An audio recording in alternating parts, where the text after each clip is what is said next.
All right, welcome to the No Show. My name is Andrea Edwards. And I'm Joe Augustin. And I'm Tim Wade. Welcome to the show. And we appear to be missing our guest, Chris McDonald, but he's trying to get in, so hopefully he'll be here soon. But maybe we can have a bit of an update on Tim's adventures on the ocean this week. Oh, happy to. First of all, I just want to do a huge shout out to everybody on Royal Caribbean. You guys did a great job. And I've been on a couple of cruise lines in the last few months. Only a couple, actually, two. And one of them was basically a floating poker machine, where everywhere you went there was a poker machine. And this one was all class. I just thought it was fantastic. I'm not really comparing apples with apples, though, to be fair, because I did pay a little bit more for the Royal Caribbean one to have a bigger room and a bit more fancy pants sort of concierge taking care of us sweet stuff. But the price was great for that, and I'd do it again in a couple of months' time, which I am. They have an incredible upselling machine. I've been through the process. It finally gets you into something very nice, and you go like, "Oh, I paid quite a bit for this. Great." Yeah, but all I want is I want a really relaxed, great experience of engagement, entertainment, and great food with my family. That's what I want. What I don't want is to be queuing up, not being able to get into places, being told no. I don't mind not being able to get into places, but I just want to book everything beforehand, know what I can get into, what I can't get into, and then going, okay, well, if I can't do that, I can do this. That's fine. But what I don't want to do is to stand somewhere for 45 minutes waiting to get in and then told at the end of that, I can't get in. And that was the experience on the Nightmare cruises. But sounds like a bit of a Disney experience to me. I'm just going to give Chris the heads up that he's here and we're going to bring him in. So just give him a chance to get prepared. I think he can hear what we're saying. Yeah. Give us a note, Chris. We can see you, and we'll bring you in. Just make sure you're ready. But look, you got to take a break, and any break away from normality right now, I think, especially at this point in the pandemic, really helps your mindset, right? Yeah, and you don't forget the pandemic at all on the cruise because everyone's masked up and everything else, and of course you have to go through swabs and tests and everything to get on board. But I don't know. I just thought it was handled really well, and I've spoken on Royal Caribbean a lot. I hadn't actually been a guest on it like this for a while, and it was great. So I love it. Well, let's bring Chris in because I don't think he's ever been on live stream before, so he might be thinking, "What the hell's going on here?" But let's bring him in. You guys haven't met him. Hello, darling. Hey guys, how you doing? Good. Hey, hi, Chris. I'll give you a brief intro because Tim and Joe don't know you, but he's a former MMA fighter and he's currently training my boys to be fighters as well, which is awesome. And he's doing an amazing job with the kids. But he's also a hotel general manager in Phuket, so you can imagine he's been quite impacted by everything that's been going on in the last 19 months because the whole hospitality industry has been decimated. But yeah, welcome, Chris. It's really good to have you here. Thanks for having me. So all the research I've been doing about this guy who's the American actor is completely off mark then. Oh, you did some research? No, I was trying to find you, but obviously we have to talk about SEO and stuff like that because every time I searched for your name, I found this American actor instead. Yes, from Happy Gilmore. Yes. Oh yeah, So if you type in Chris McDonald, you scroll after a couple of pages and then you'll get me. But yeah, he's sort of my thunder. But you're right. You've got to sort out your SEO because I've got an Andrea Edwards, an American actress that I compete with for the front page. So I'm usually up there with her. She gets more of the visuals. I get more of the written. But right. You can also look for Chris the Bad Man because that's his fighting name. And he comes up the top of his search when you look for that. But Chris, give us a brief story of your life so everyone gets to know you a bit. I'm from Northern Ireland. My wife is Jamaican. I lived in Northern Ireland until I was 28 and then moved to Jamaica to be with my wife. We lived there for 8 years and then we moved here. And love it here. We came here to work for Dream Hotel Resort and Spa, and also did some side training at Tiger Muay Thai on my spare time. But yeah, I have 2 kids and a dog, Isaac and Naya, and then Rufus the dog. And yeah, that's really it. Come on, what about the MMA bit? Because most people will be most interested in that. Really? Yeah. But yeah, so I turned professional. I broke my ankle playing football or soccer, as they call it, when I was 28, and I took up MMA, thinking that would be better for injury. yeah. And basically, I used to. I had a good friend of mine. His father was a policeman. He used to take us to box when we were 8 to 10 years old, just as the discipline of the training. So I've always did the boxing aspect of it, and then I got into the MMA aspect in Northern Ireland. And then when I moved to Jamaica, I thought it was over, and I got a phone call from Trinidad and Tobago that said, "Hey, we have shows. Would you like to come and fight on them?"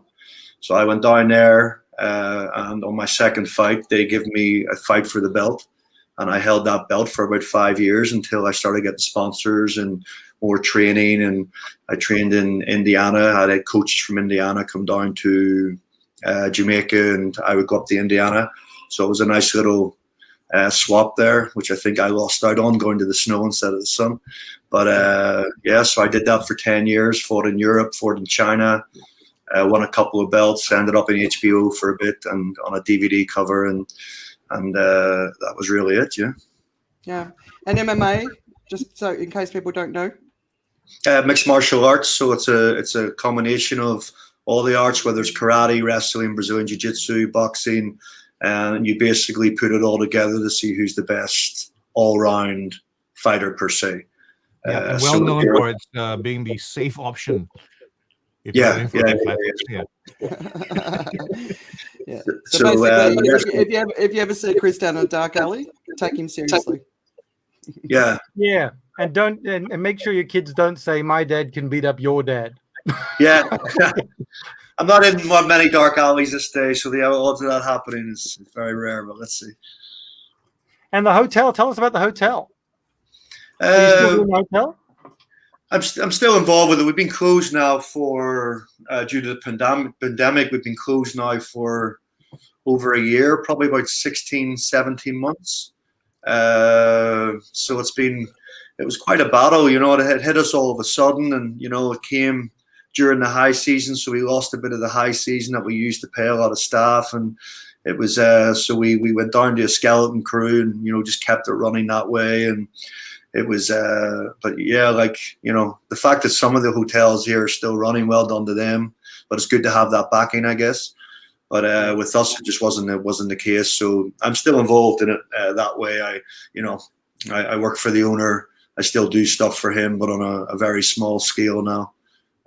This is why I started the Better You camps for kids here, and to try and move on. Yeah, but it's been quite poor, to be honest. Yeah, it must be really tough. Yeah, I'm looking at other hotels as well with the sandbox, and you know,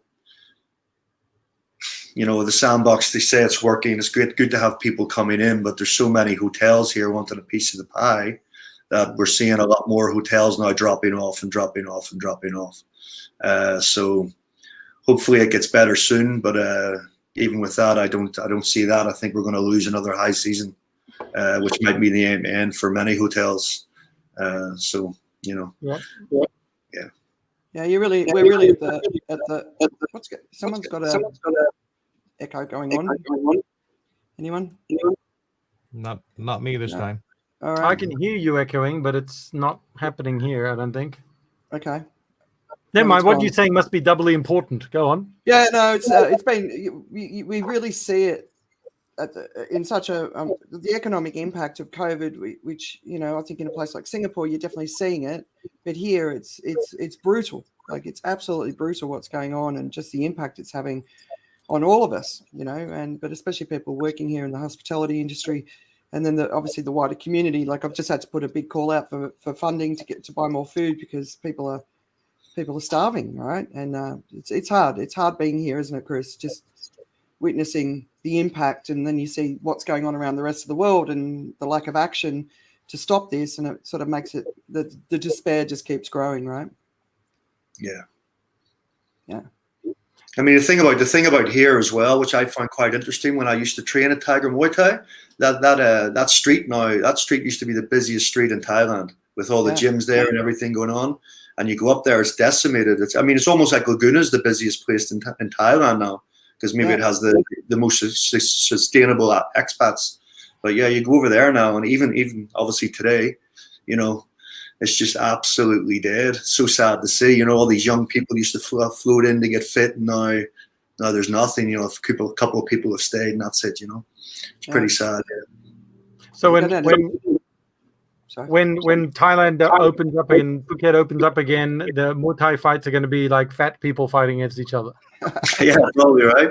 Yeah. Nice. I don't know if that was the right thing to say at that moment but it is really tough, and it is frustrating to like Andrea was saying, to see some parts of the world just opening up, pretending nothing's even happening, and then, you know, and it's back to normal sort of feeling. Well, all these other countries are really struggling. It's Can I just call out an audible little thing about technical stuff right now? So, Chris, if we could just have your volume turned down just a little bit on your side, the speakers. I think that's what's coming back on our conversation. Yeah. Is that better? Yeah. We'll find out. About 80. Yeah. Yeah. Okay. All right. Do you want to get stuck into the news that struck a chord this week? Let's do it. Yeah. Well, I'm sure most of you guys might have been sort of more focused on the Met Gala and the extraordinary fashion this week. I was looking elsewhere. Any of you? There were a couple of good stories, or one good story, one bad story out of that. Billie Eilish, I don't know if you guys heard the story. She only agreed to work with Oscar de la Renta if they stopped using fur. And, of course, then we had the lovely Kim Kardashian. Did you see her dress? No. No. Really? Not one of you guys saw her dress? Anyway, she was covered head to toe in black, including her face, right? And when I saw it, I thought it was a fantastic opportunity for her to stand up and speak up for women's rights, especially in Afghanistan, right? But no, apparently it was all about her, and it was about her being recognizable even when you can't see her face. So a missed opportunity. But anyway, I am not paying attention to the fashion on the. It's a strange moment when Kim Kardashian draws attention to herself. Just it's so out of character. I know, but I used to say I miss the times when the Kardashians were the worst thing we had to listen to. You know? I vote we never talk about them again. All those in favor say aye. Upheld. All right. All right. So, but the main. Oh, you guys, anything to add on the Met Gala fashions? There's some great stories, interesting, quirky. I don't even know what it is, so I'm quite happy not to. I want to stay. I don't want to be in the know for this one. Okay. All right. Well, there's plenty of in the know in my community. Anyway, so look, as you guys probably know, news cycles are something that really fascinate me. I'm a bit of a weirdo for that. And for the last month, Afghanistan and then the 20th anniversary of 9/11 obviously took the lead news. And while that certainly hasn't gone away, definitely we see COVID back in the lead. And there's a lot of different reasons for that. It feels different this time with COVID. You know, I always find that when main news has some time off, and we saw that with the environment news when COVID first happened, there was about 3 months before people started to share the environment news again. But because when it comes back, it's different, it's deeper, it's more thoughtful, it's less reactive. So it's like the people who are creating the content have taken more time. They're not just reacting to the news cycle constantly like they are. So, but the other thing that I believe that's happening with COVID and why it's back is the stage that we're at in this pandemic. So last week we were talking about Singapore and what Singapore should do. And obviously there's a lot of desire in the community to move forward because of the high vaccination rates. And we also talked about the Israel outbreak, and I've been looking into that more this week. And the challenge in Israel was that the majority of the people who got COVID in this recent months of outbreak were actually vaccinated. So that's why it's created hesitancy around the world. But the challenge that Israel faced is that they basically flung their doors open just as the Delta storm arrived. And the chain of infection started in the school kids and spread to the parents. So in September, they've seen daily all-time high infection rates of 16,000, and they're now rolling out boosters, which they claim are 10 times more effective against the virus as it is today. But the challenge is there's been loads of data challenges with this particular piece of news, which has created a lot of misinformation. And the main thing is that everyone's packaging all of the information up for everybody rather than breaking it down to the different age groups and the different impacts, right?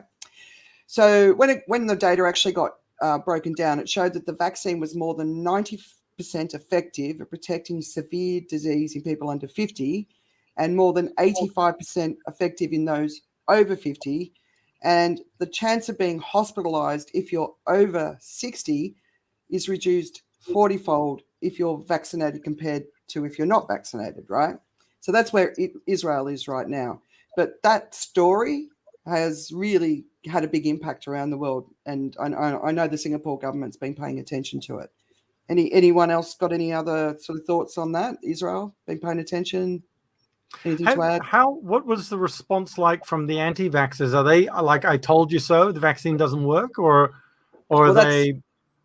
That's where the challenge with the data being misinterpreted came up, because and it's a highly vaccinated society. But the other problem is they've got a very high the population of the kids under 12 is a really, really high percentage. So the actual total vaccination rate is in the 60%, so it's not in the 80%. So that's another issue with Israel. So you can't, like, we've all got to be aware of this. You can't compare every country because it's not all the same, right? Yeah, it's always that statistical trick that happens when you don't consider the whole thing. Like the idea is basically like we could always just announce in Singapore you're more likely to get COVID from a Chinese person, which would be true, but not because it's more likely to hit Chinese people. It's just that because there are more of us around, right? So the same idea about vaccinated versus unvaccinated. Israel is that society. Singapore has become a society as well, where if you're going to catch something from someone, there's a pretty good chance they're going to be a vaccinated person as well. And I think Israel is the demonstration of where the thinking has to change, because it used to be very much something you didn't have to worry about the kids getting. And Delta's basically said, sorry, the rules have changed. Yeah. Don't mess with the virus, basically. But okay, so then let's look around. So we see countries like the US and countries across Europe, they're getting back to normal. And I think everyone knows that normal's a long way. I've always said it's a 2-year cycle that we have to get through. And there was an interesting piece, I think it was Bloomberg, that said we've got 6 months minimum ahead of us before we can expect anything even close to normal. And I just want to encourage everyone to get your head around that. If you can accept that, like March next year, hopefully we can move forward a little bit. It helps you to cope. But that doesn't take into account that a new variant could emerge that could be vaccine resistant, and then we're in a whole new mess. And this is a high probability, right? Because we've got so much virus out worldwide, and who knows what's going to happen. But there was this one really compelling quote in a Bloomberg article, and it said, "This is a coronavirus forest fire that will not stop until it finds all the human wood that it can burn." I thought that was a very apt comment in considering what else is going on around the world. Just jump in if you want to add anything, guys, right? The other thing is COVID is shaping up to be one of the more severe pandemics historically. And all indications are showing that it's not going to follow the same path as pandemics have in the past. And of course, this creates a lot more uncertainty. When we look at the 1918 pandemic, therefore, we're going to do this, and this. That's not necessarily going to happen. So getting back to Singapore, if it opens now, it opens in the heat of the Delta storm. And that's where Israel got it wrong. We're always at least 2 weeks behind the virus and what's going on with the virus. That's our understanding of actually where it is in the community. It's an invisible threat. And obviously the Singapore government's been cautious. It's done so much for so long to keep its community safe. And, why risk it now? Because as the Israelis said, if you let Delta get out of control, it's very, very difficult to get it back under control. And I shared with you guys an article, Singapore should make COVID-19 jabs mandatory so measures can be eased for all, which was published in the Straits Times this week. The title of the article was actually quite different to the content in the article. Did you have a chance to have a read of it? Not that one. I'll confess to summarizing it from the article on top, because I met so many people who've had the same perspective. So I'm one of those guilty people who saw the headline and thought, I think I know what this is all about. Yeah, right. Yeah. So sub-editors and journalists are different people, right? And yeah, I always find the Straits Times, whatever the headline is, that's the government ambition, and it's just testing the waters, you know. But this is a piece that's not right? really. It's an opinion piece, right? It's not something that is. It's not based entirely on reporting. It's someone's perspective, and they're putting forward an idea, right? But then I think it was the finance minister who's quoted in the articles, or the health minister, one of them, and it's just basically saying Singapore's going to be cautious. They're looking around. They've learnt the lessons. They're in the middle of the Delta storm in Southeast Asia, and they're asking everyone to be cautious for a few weeks longer until they really understand if they're in the right position. What lessons are they learning though? This is the thing. Like example, I didn't focus on that article, but I watched Greece a lot. What happened on in Greece this week about the anti-vaxxers and out on the streets and whatever the deal is. And you know, when we say we're learning lessons from this thing, you're going to have all these people in these countries that do not want to get the vaccine. So when these people are saying it's going to be mandatory, like this is where it defies common sense for me. The whole, because it keeps changing every week, and then you have whether it's, you know, whether you're anti-vax or vaccine, they all have completely different beliefs anyway.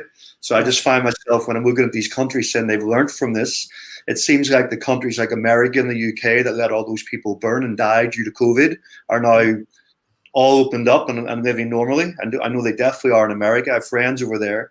I watched a football game the other day with 60,000 people, and I think I spotted 2 people with a mask in the crowd, right? And then we're talking about Singapore, where they're going to be more cautious.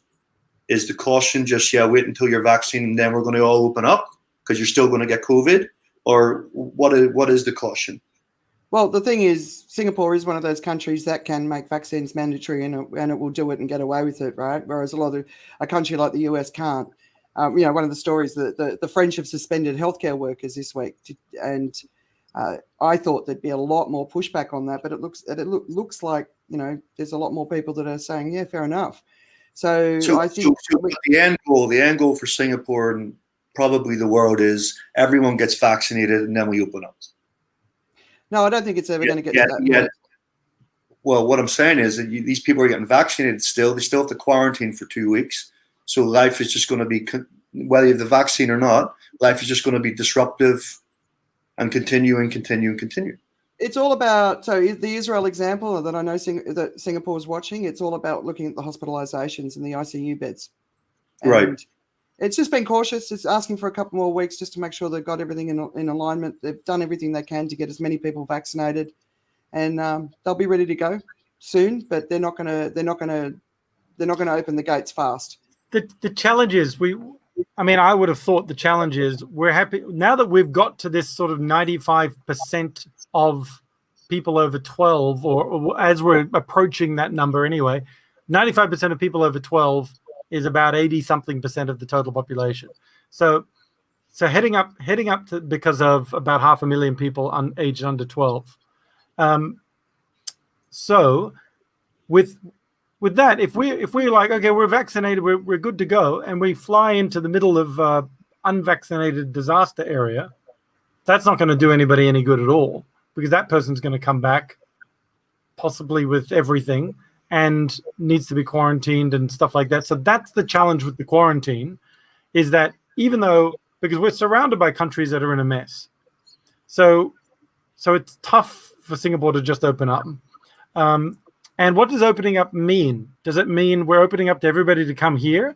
Does it mean we're opening up to all the people who are sick somewhere else that don't trust their healthcare system, that want to go to Singapore and get treatment in Singapore because they can afford it and whatever it is, and they come in here? So then it's like, can Singapore cope with that? Health refugees, really, in a sense. Yeah.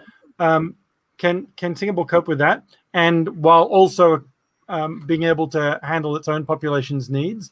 And then, of course, the other thing is, so what's more likely is we'll open up to places where they seem to have done what we've done. So that's why we've got Brunei and Germany, as places to go to. At the moment, we've got some sort of arrangement with those two. But all governments, they're just trying to navigate what's the best path ahead for our country, right? So we've just got a Gloria who popped up a couple of weeks ago. I don't know Gloria. I don't know if any of you guys. And her question is, are you pushing vaccines? And I'm not pushing anything. I personally think that vaccines look like the way out of it.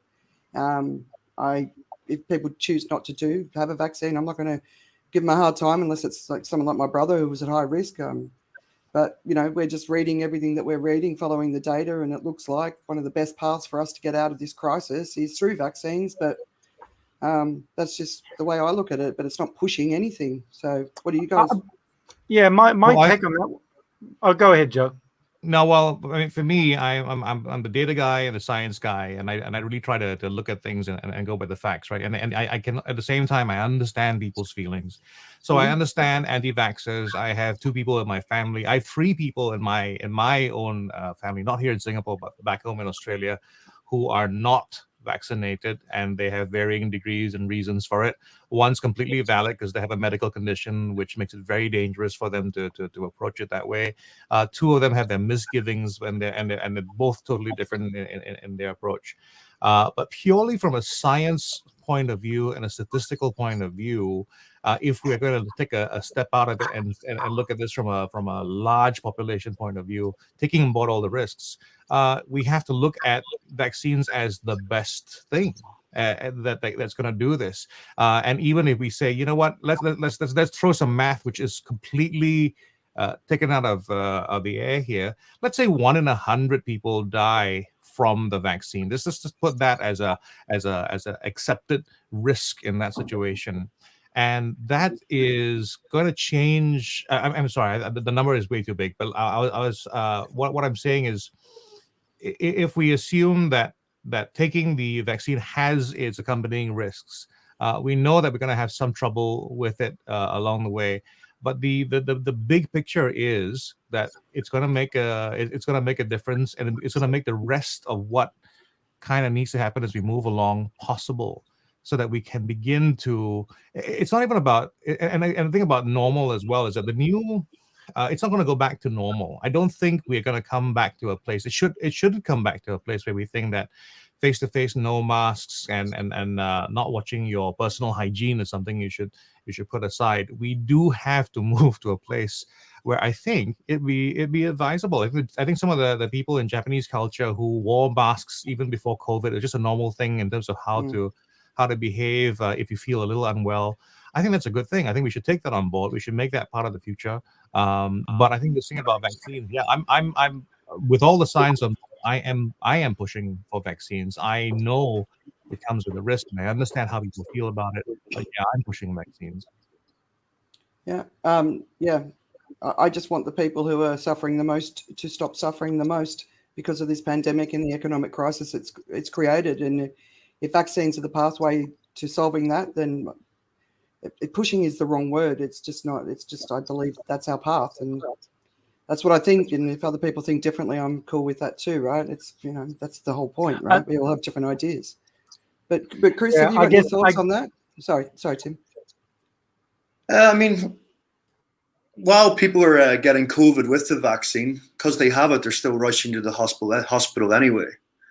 So the whole point of, getting the vaccine, the decrease, I guess it must just be deaths, because not hospitalizations. Your hospitals are still going to be, you're still getting people getting it and going there and then having to quarantine. So this is where I don't see the problem. But honestly, I was pro-vaccine. I got my vaccine. I think that, if you want to travel, I think, like, when it comes to the science, I think, if that's the case, then yeah, I'm definitely pushing vaccines. I actually had a bit of a negative situation with an anti-vaccine guy at a supermarket here just in Thailand, who refused to wear his mask, refused to, tell him that if you get a vaccine, you're this and that, and seems to be the attitude. But I think safety-wise, I'm not sure if I have any underlying illnesses or whatever the deal is. So when they said your vaccine's there, and you need your vaccine to do A, B, and C. I guess I was a sheep, and I went and got my vaccine. So that's basically my thoughts on it. Or a lion, because you took right? Or a lion. But yeah, but like I said, I think around the country, whether it's war or anything else, you're always going to be people that want this and people that don't want that, and that's what affects progress. And that's definitely what's affecting progress in America, where you have all these fights and street marches on no vaccine and vaccine. So the smart play, I think, to me, would be get the vaccine and just move on. I didn't have many side effects or anything from it, and I'm only speaking from personal experience. So apparently the boosters, most people in Thailand get Sinovac, and apparently the boosters, which we're going to be getting soon, apparently they absolutely knock you out for days. So we're bracing ourselves for that when it comes up. So, but again, I'd like to see the science on that, because I know, like, for example, my brother had AstraZeneca and he had bad asthma, so he really struggled for 3 days. Yeah. Yet I know other people with AstraZeneca that haven't. I know other people that are not, are not health conscious, or, as fit as maybe as they should be.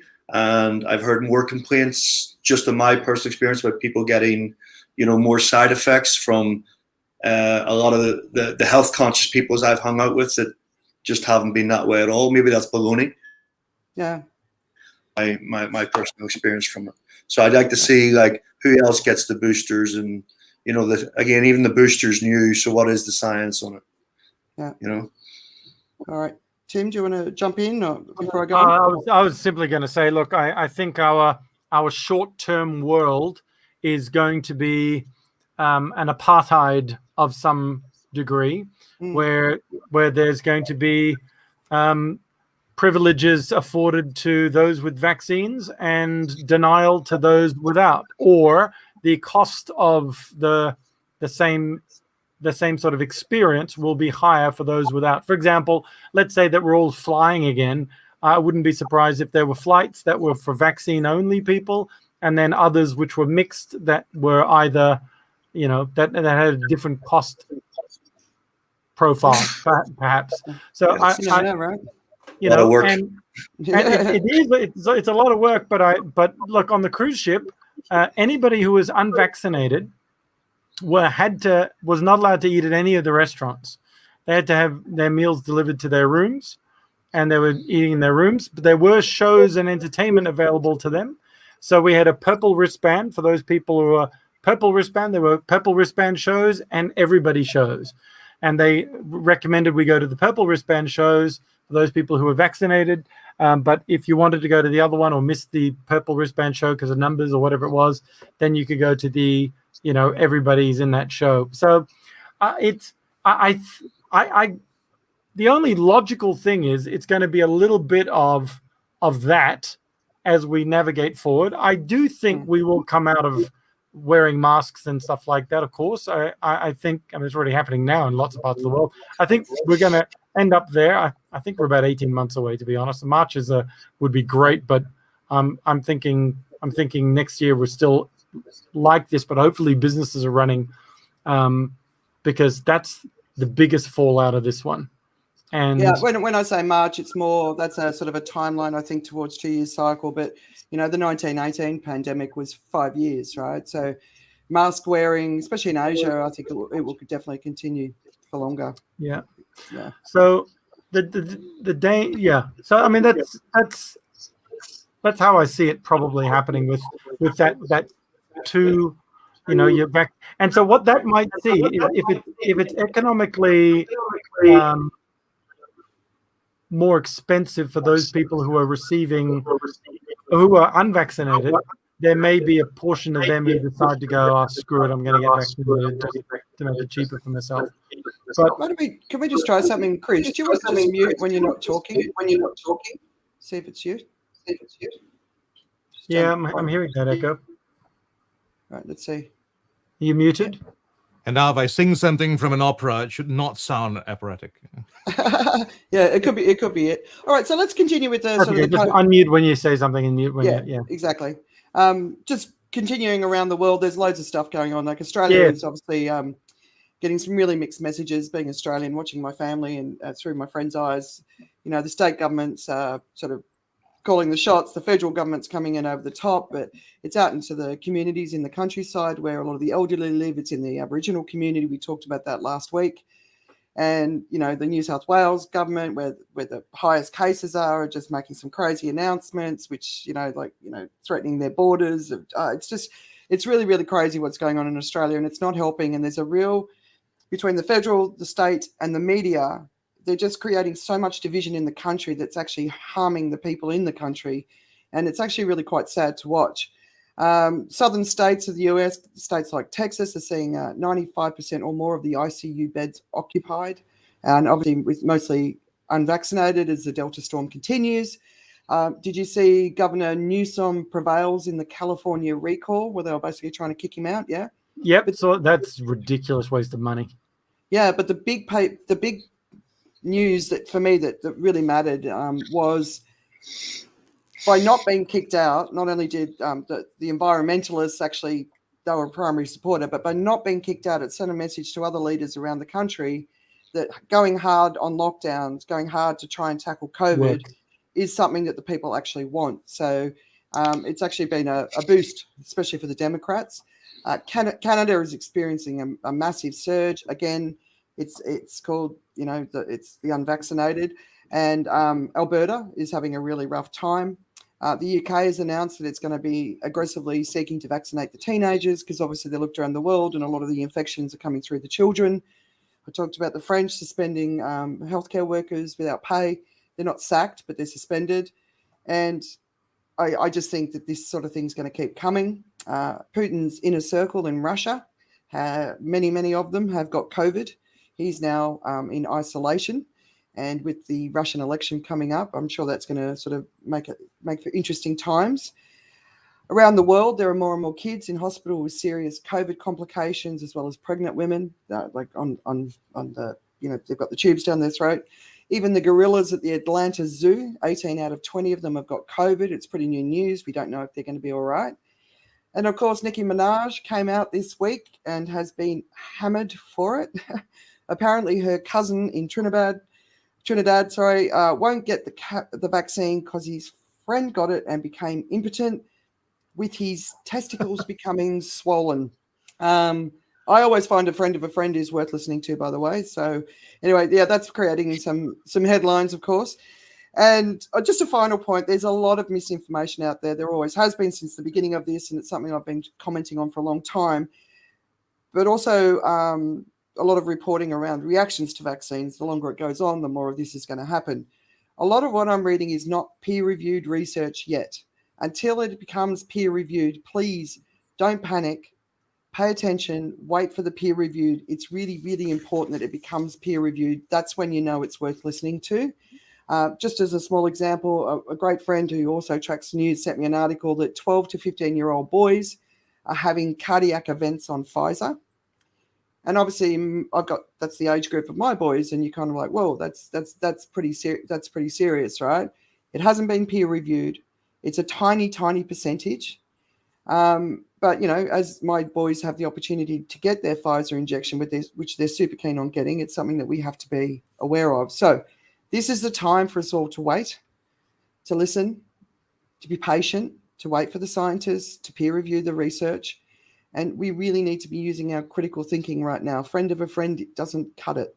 We've got to get ourselves out of this mess, and this is a big part of us getting ourselves out of this mess. So that's the COVID news back front and center this week. Good. I mean, are you guys still hearing? I put my headphones in. Are you still hearing? All good now? Perfect now. Yeah, cool. Yeah, we can hear only two of you. All good. No, all good.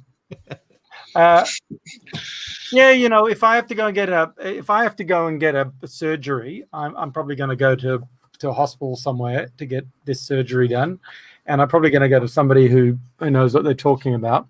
Probably somebody who's been trained, understands medical stuff, and they're going to cut me open. They're going to suggest I have a couple of jabs and that I count to 10 backwards and stuff. I'm probably going to listen to them than some idiots friend's boyfriend's large testicular arrangement. Although Yes, that could actually prompt a lot of people to go and get the jab. Finally. No, I just want to throw a little bit in there as well about this thing about going to doctors as well. And this is going to sound like a terrible thing to say, but it is the problem when even within the scientific community and working with scientific community and the medical community, we assume the medical community is up to date. And that is something that you really have to not take for granted, because what's happening right now, especially with genetic science, is that they're actually saying when the geneticists are talking about things, they're saying don't just listen to your doctor, because doctors were brought up on a different science at the time, and they form their opinions and what they feel about things based on that older set of assumptions and fears.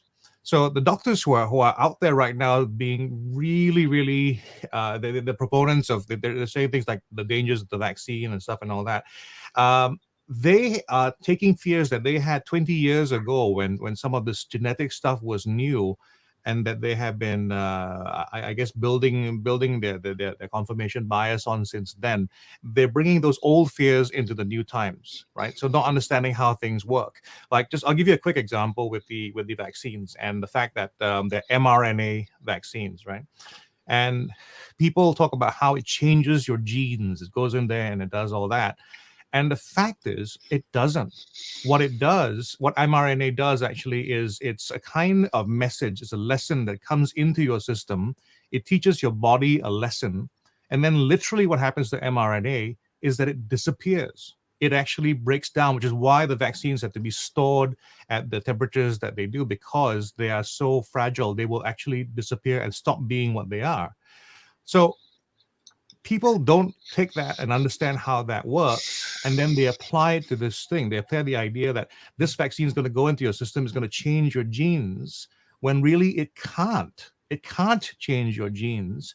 It can leave a message behind. It can leave a lesson behind. So it's someone coming into your house with a library book, giving you the library book so you can experience it, and then you go, okay, and then I'm leaving now, and that's basically it. But you have people who are on the other hand who have this older fears because they didn't know how genetics was really going to work, and they have this great idea that, oh, we're going to go in there and change things and make such huge differences and irreparable damage. The geneticists are trying to make those kinds of things happen in a benevolent way. They're trying to use CRISPR. CRISPR is still very, very early in how it's doing its own changes and all that. So the technology is nowhere close to the kinds of ability that people are worried about in terms of what these vaccines can do. And so you have to think about what your doctors are saying as well, and where their fears are. I was thinking about this idea about updating your fears. You know, yes, we shouldn't be fearful, but if we are going to hold on to some fears, we should at least update and say, well, am I subscribed to fear 2.0, or should I be on fear 5.0 right now based on new science? That's interesting. That's why my surgeon is Doogie Howser. There's a new one, the African one, the Hawaiian one. She's anyway, whatever. So, okay. No, but it's a really interesting point that Joe made about the medical profession. You know, like, so we have a trust crisis, and we've had a trust crisis for a very long time, and we don't trust governments, business, charities, or the media, right? So the 5 communities of trust, the most trusted people are our family, our friends, our social media connections, influencers on social media, so bloggers, that sort of thing, and colleagues. So the people closest to us in our life are the people that we trust the most, right? So that's why I always say you got to speak up. You got to get on social media. You got to put your point of view out there. You've got to share information that you believe is relevant to the community, especially in a situation like this, right? If enough of us speak up and say, come on, guys, we've got to get some consensus here. It looks like the best path is this. Let's go. And if enough of us do it and convince enough of us to come, maybe we'll get to the end of it. But at the same time, this is a time to put a little bit of trust in people who've spent a decade at university versus someone who didn't even fail, who failed year 10 science, right? You know, we've got to sort of, you know, sort of Yeah, stuff. but that's somehow got to make it to the mainstream, though. That's the problem. Like you're not hearing it enough on television, radio, or even social media. It's usually a fight on social media that somebody agrees with this and doesn't agree with that. It wasn't the information we were just given there, which I found quite interesting. I'd listen to that all day. If I could switch on CNN, but unfortunately they're not going that way anymore, or even BBC. But like I said, mainstream media, they need to push that more. The Dr. Fauci's and all these guys, you don't hear from them nowhere near enough. You're hearing from these news anchors when you should be hearing from you should do a whole show just on the specialists right now, what we're going through. But that's not the case. Everyone has an agenda. Yeah. I mean, the media is responsible for so much at the moment, and you go to, I was talking to my sister about a country like Australia where sort of 80-90% is controlled, not so 65% Murdoch and then some other groups, right? But it's right wing controlled.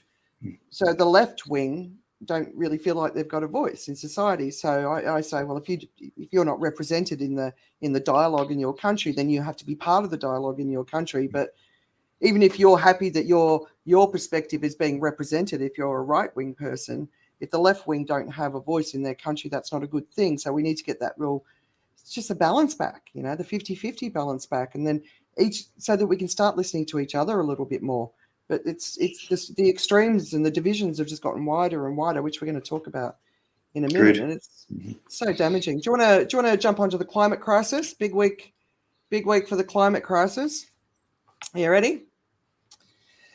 All right. There's a new report that's showing it's not just young people who care about the climate crisis. In fact, the demographic that cares the most is Generation X, which is my generation. I think that's Tim's as well. Joe, you? Yep. I think, you're. I'm a millennial. I'm catching up to you guys. It's definitely not mine, guys. Yeah, right. The boomers aren't so bad either, even they get a lot of criticism. But the point is that this message has been very damaging to moving forward because everyone thinks that nobody else cares, and actually some of the generations that care the least are actually the younger ones. So I thought that was an interesting one. Another headline: to meet the Paris Accord goal, most of the world's fossil fuel reserves must stay in the ground. So there's a new study in Nature reports that oil, gas and coal production must begin falling immediately to have even a 50% chance of keeping global temperatures from rising more than 1.5 degrees Celsius. And 1.5 puts a large part of the Earth at too hot to live.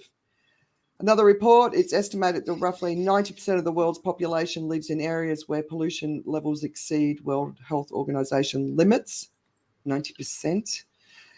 A record number of environmental activists have been murdered for protecting all of our futures. This is also matching a rise in the number of journalists being killed. The world is now seeing twice as many days over 50 degrees Celsius, and it has doubled in the last 40 years. One of the elections this week in Norway, the centre-left party has won, but the anti-oil Greens have basically been sidelined. So the focus on the economy versus the future continues to be a big issue in elections. We've got to get ready for a future without oil and gas, but the elections aren't reflecting this because people want to protect the economy today because obviously we're in a bad place economically right now, and moving forward, it's people aren't ready to do what they need to do and make the sacrifice they need to make. Do you guys want to comment? There's another big chunk I want to share. Anything? Yeah? No? Well, there was a very interesting thing about how you can make people care more, and I do work besides COVID. I also do work with the longevity folks, and I think one of the things that becomes very easy to ignore is when you think, well, I'm not going to be around for this, and so a thought crossed my mind and said, well, what if we made vaccination against aging mandatory?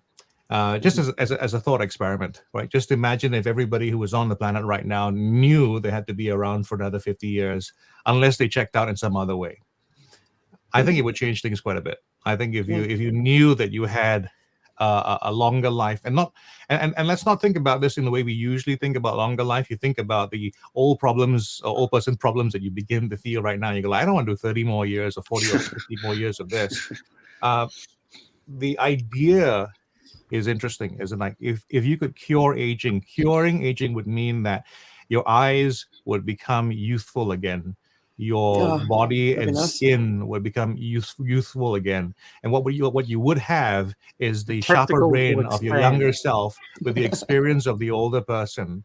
And if you could have all that wrapped in there, wouldn't you want to live longer? And if you knew you had the opportunity to live longer and then be smarter and wiser as you had this younger body, would you then not want to do a little bit more about making the environment around you nicer? Well, if you're 60 or younger, you will live long enough to see climate devastation. So it's only people above 60 that would potentially, well, they'd probably enjoy that opportunity to be younger and have younger skin and all that sort of good stuff, just like all of us would. But anyone below 60 is going to face the climate devastation. So, yeah. But you know what I mean, in terms of how this feels for someone who is in their late 50s and 60s, right? They're also going to face longevity devastation in their personal life, so to speak, right? And that's why it's not, I think, as big a problem as you think. You think that, well, if you're doing any kind of thinking about the future, where are you going to focus on? Are you going to be more concerned that your knees are giving out, or at the trees are giving out? You know, your attention is going to be much more about what's happening around you. So the folks in longevity could be a part of the answer, as in, like, they're working on things where, you know, for less than $1 a day is going to help you to extend your life by 20 years, 30 years, which sounds like a terrible thing given the status quo. But just imagine if you would then become literally younger. There's so much amazing work that's being done there. I just thought to myself, wow, wouldn't it be fantastic if everyone right now, how much it would change the equation, you know, in terms of people being involved. And I think, you know, people get to about 50, 60 sometimes, and then they go like, you know what, it's just too much. There's no point in doing this. I've you know, life's too short. Literally, that's what they say. So what if life isn't too short? What if it became longer? Oh God, the idea of it becoming longer is just something you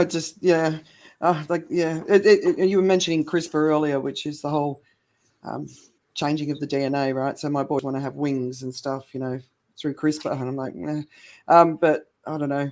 We so focus on living longer that we're not focused on living today. So yeah, to me, that's a discussion I'd love to have. You could tell them that if they do get the wings DNA, though, it would take quite long, and so it would be very awkward as they go around as big strappy men with small little sprouty wings coming out. All right, so another critical report. I mean, obviously, the UN Glasgow Climate, or COP26, is coming up in November, and it's being billed as where the future of humanity is going to be discussed. And it's a very important time because we've had many of these meetings before that haven't really done anything. And, you know, we had the Paris climate deal that, you know, no one's really doing anything about. So another report that came out that showing most nations are failing falling very short in plans to curb warming. In fact, the only nation on Earth that looks like they're going to get under 1.5 is a country called Gambia in Africa. The UK is the only industrialized nation that's getting even close. The United States, European Union, Germany, and Japan are insufficient and more in line with global warming of 3 degrees Celsius. India and China are pushing towards a 4-degree world. Brazil and Mexico have both gone backwards in their fight to curb warming. India, Russia, Saudi Arabia, Singapore, and Thailand are on the bottom of the list. So that just gives you a feel for where we've gone since the Paris deal. So, like, you know, it's hard to stay hopeful when these things keep happening. But a 4-degree world, I shared a map on one of my Facebook groups. It's not a pretty world. We don't want to go there. Another report that there are 200 million climate refugees expected by 2050. I actually think that's extremely low. It was positioned as a pessimistic number.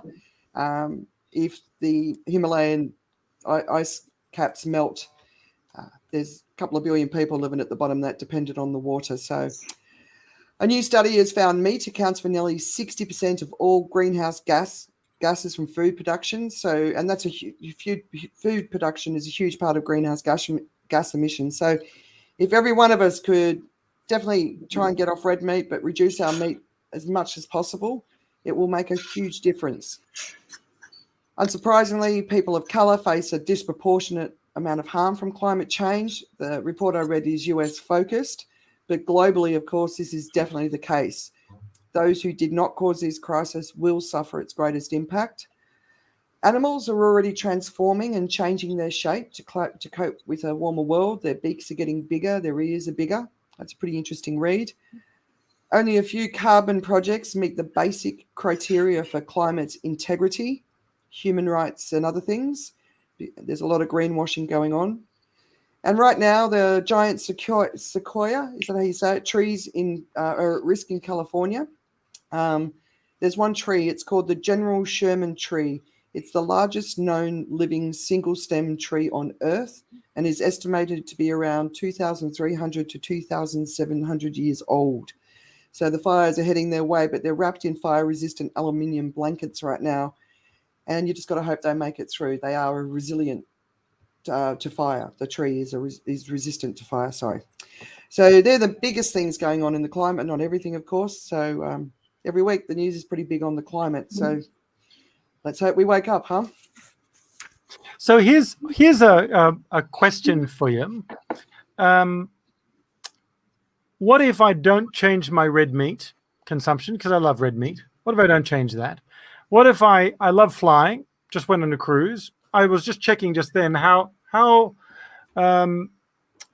my maths, how much does do I need to offset to keep my existing lifestyle and not change anything? You love your offsetting, don't you? I love my offset. Well, here's the thing. The reason why I push the offset button is because I suspect that there's a bunch of people out there. You got to reduce your meat consumption, and they're going to go, nah. So we need to give them a plan B, or a plant B. Don't drive your car. That's the other one. So don't drive your car. If you want to eat red meat, don't drive your car. Yeah. So don't. Well, it goes deeper than that. It goes deeper than that. There's always going to be people that they're not going to change their ways, and we're not talking about them. Well, but we've got to give them. Well, we're talking. We're saying, hey, people in America, people in England, people in Russia, people in China, people in Australia, you change your ways. But what about all those people in South America and all those people in Africa and all those people in other countries that aren't even listening to this? Not that those other places are, but if those places aren't listening to this, then they're not gonna. They might not want to change their ways either. So there's got to be a part two to it. It's got to be if you can change your ways, that's great. But then if you don't want to change your ways, you got to do something. You can't just go, no, I don't believe in it, because that saves me from changing my ways. But what's probably better is if I'm not going to change my ways, I just went on the cruise. Now I know Royal Caribbean have got a whole bunch of stuff about what they're doing to recycle, to treat the food the waste food, and how they are trying to be more efficient as they can. They're still burning the fuel to power the boat about, but what are they doing? And then what can I do as somebody who chooses to go on a cruise, or chooses to fly somewhere, or chooses to drive my car or whatever? I don't have a car, but if I had a car, to choose to drive a car, it's very responsible of you. It is, isn't it? But you have an electric bike? Nope. I've got a scooter that I have to use my foot with, like fuel Flintstone style. But I do rent electric cars for occasionally, which presumably are plugged into some petrol producing generator. I don't know. Anyway, but the point I guess I'm trying to make is, what is the plan B? Because the studies show that if we all eat less red meat, or meat in general, actually, if you had to choose a meat, choose chicken, because of its thing is less, but it's unfair on the chickens, I suppose. So there's eat less meat. Don't drive as much as you can. Try not to fly if you can, and if you are going to fly, long haul is better than a tiny short trip. Tiny short trips, because it's takeoff and landing that are particularly intensive. If you can catch a train instead of one of those short trips, that would be better. All these sorts of, but the data goes down to only have one child. and so I was like, well, some of you have got more than one child, so I'm even good on that account.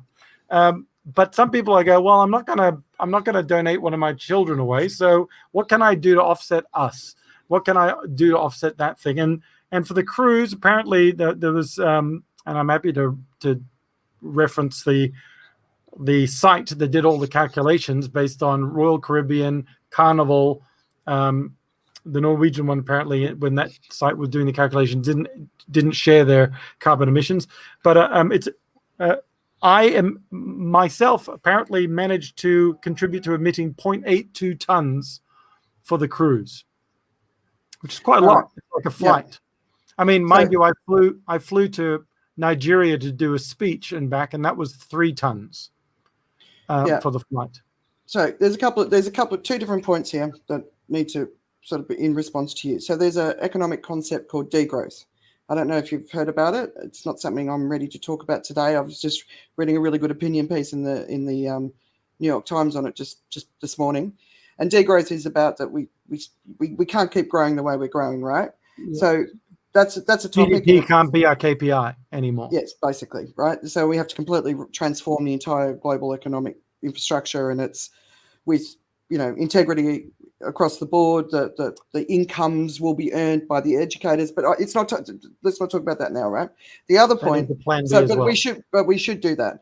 We should talk about degrowth as a concept and all do some research before we do it. But the other thing is, so in 2013, I think it was 2012, 2013, Kishore Mubani, who you guys know, said at the time there were 500 middle-class Asians. Now, by 2020, there'd be 1.75 billion. It was considered the greatest seismic shift in human history that this amount of wealth increased, right? And so globally, there's, I don't know how many billion of middle class.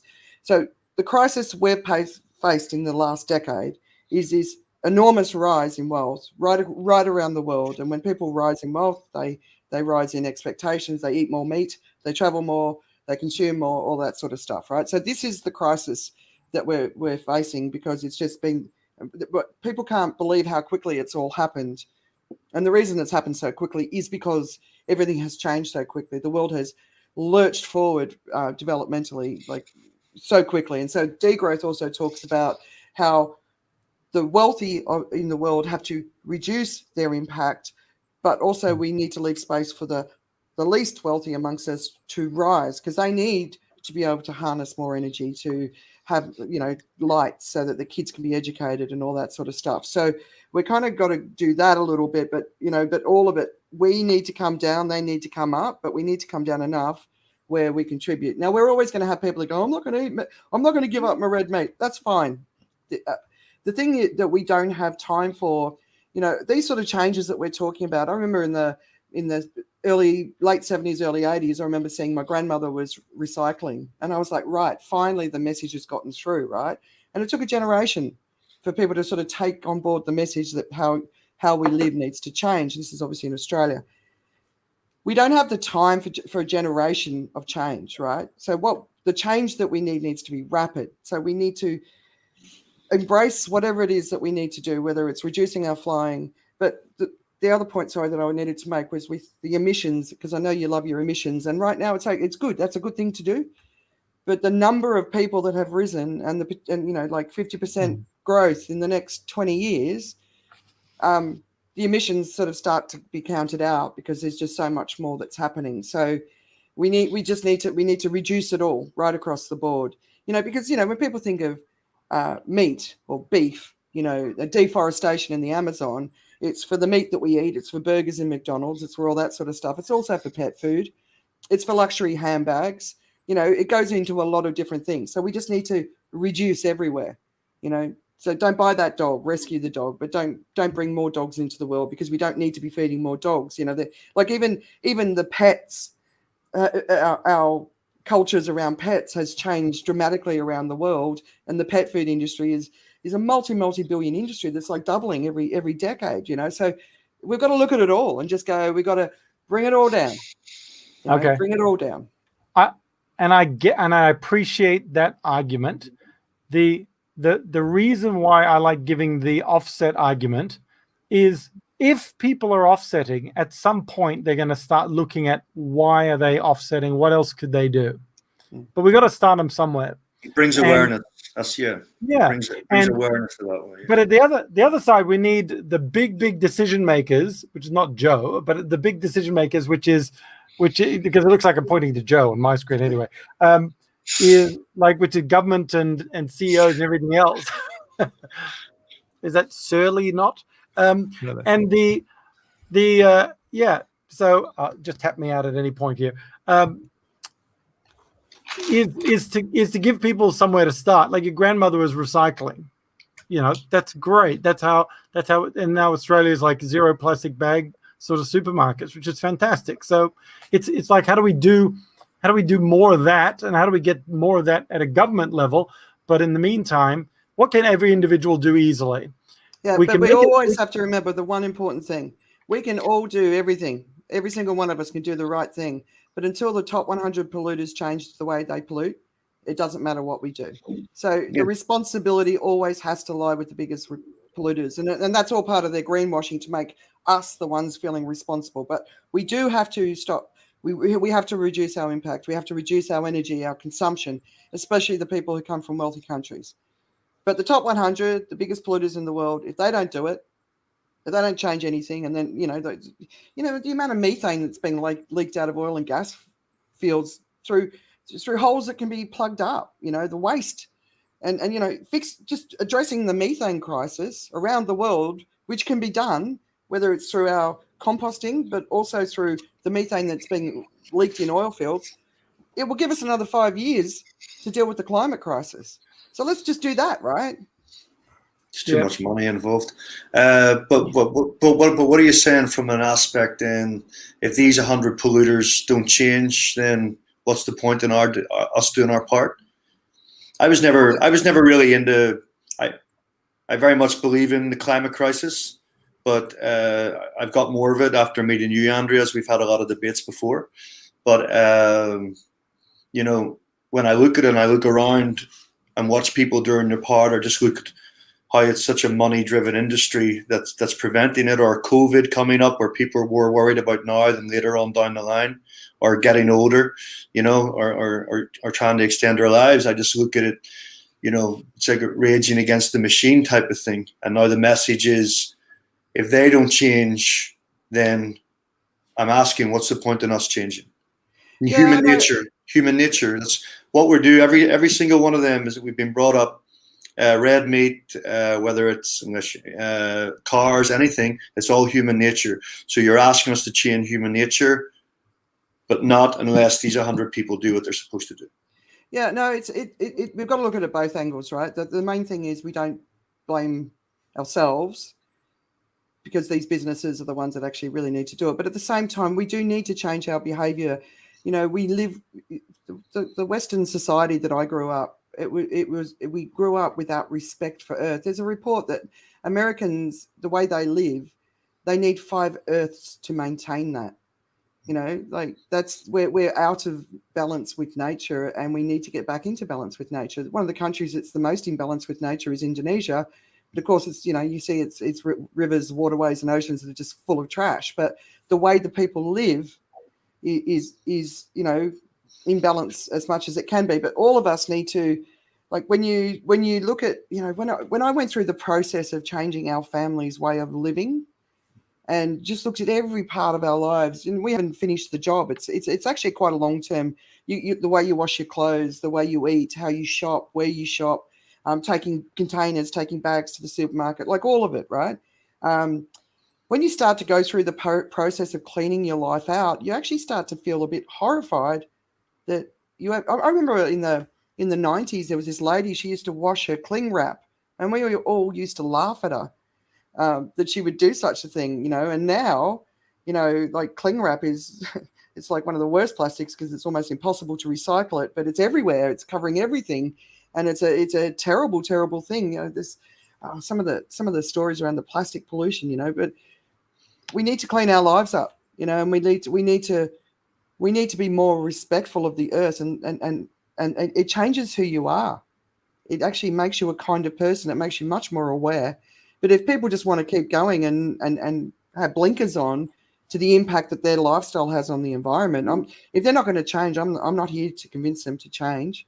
I don't think a lot of them, but I don't think a lot of them have blinkers on. I think a lot of them as well, like say you're talking about transport and travel, a lot of them travel for work. So everything getting in the way of this is purely money driven and human nature survival and moving forward from that. So, I mean, it's funny what you said about cleaning out your lives. I actually tried going vegan for 3 days. And then 3 days later, I had some chicken and it just felt dirty to me. And I thought, maybe the vegans are onto something here. And then I went to Jamaica and they had a lot of jerk chicken. That was so good. It sort of put me back on the wrong path. But that's what I thought that, when you're saying clean out your life and doing your part, I mean, another thing is, okay, then we got to teach the kids. But then you're saying, well, the Earth's doomed by the next how many years anyway. So it's like, what's the point then? Or whatever the deal is. There's got to be a stronger message on climate change of, motivate people to do it rather than just talking about doomsday all the time. And, no, absolutely, but I do think people need to be aware of what's at risk and doomsday. Yeah, but do it in another way. Even when I read BBC, it's all it's all doomsday, and this is coming, and this is coming, and I get the fact it's coming, and I want to do something about it. But if you say there's nothing now we can do it that way, then I'm just like, okay, then it is what it is. Let me turn off my TV and just take my kids to school. But that's why I'm trying to do the offsetting. I think the answer is a hybrid approach. I think the answer has got to be, hey, if we, I mean, and Andrea, that my stuff is about planting mango trees or fruit trees in Africa somewhere, and I know where. It's just at this particular orphan trust. So, it's 40 cents US to plant a fruit tree. To offset that cruise, for example, which is 0.82 tons. Let's say it's 1 ton. 1 ton, I need to plant 18 trees to offset that. 18 times 40 cents. I mean, whatever that is. That's $10. also what you're doing. I agree with you. That's a massive marketing tool, like lifestyle. All these things they put in the magazines of how you should be or whatever. That there would be an actual functional idea of, what? It's all over the place. It's being marketed properly because it all is an engine. And I'm like, maybe I'll do that then. Maybe I'll leave my car at home today and I'll walk down here so I can go away on my flight later on. And that's a very good. That would motivate me. So you're saying planting the tree is the marketing thing, or that we need to be marketing? No, I think like I said, just what the offset of saying to people, hey.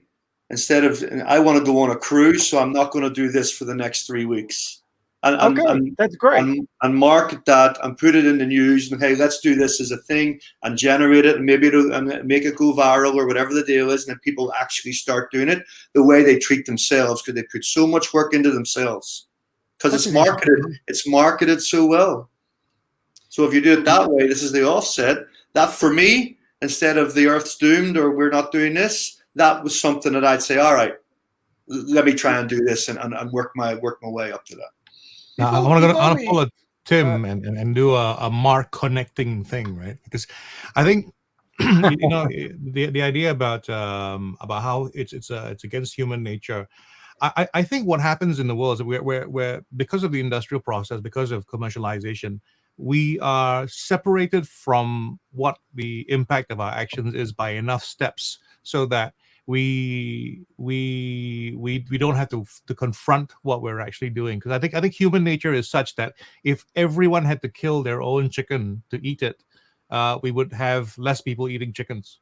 I mean, that's just the way the way it works. So if you ask someone to go like, okay, what I want you to do right now is, if you think money is the problem, you're like, well, I'm going to pay you money right now to go outside your house and just burn a bunch of stuff so we can destroy or release carbon into the atmosphere. If I were to say that to you, I'm going to do that right now. You go outside your house and you do that. You probably wouldn't do that.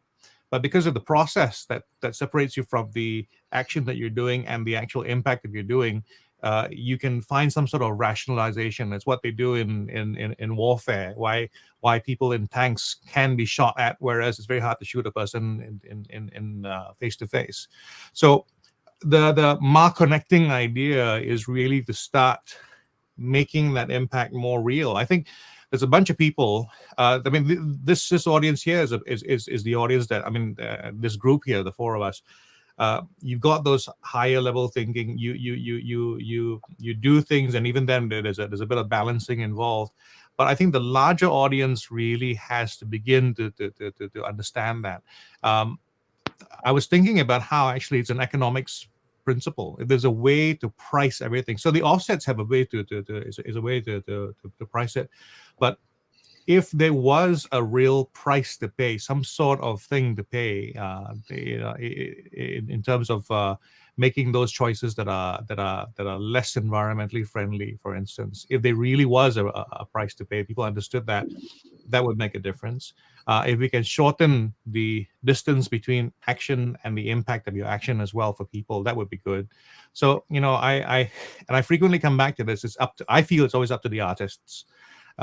Artists need to figure a way to help that connection happen, so that people can begin to feel it and get a better sense of it, so that when you do, when you imagine if you could figure a way for someone to experience having a stake leading to some other part of the world being destroyed all at once as an idea, that would be something that would be a bit more visceral.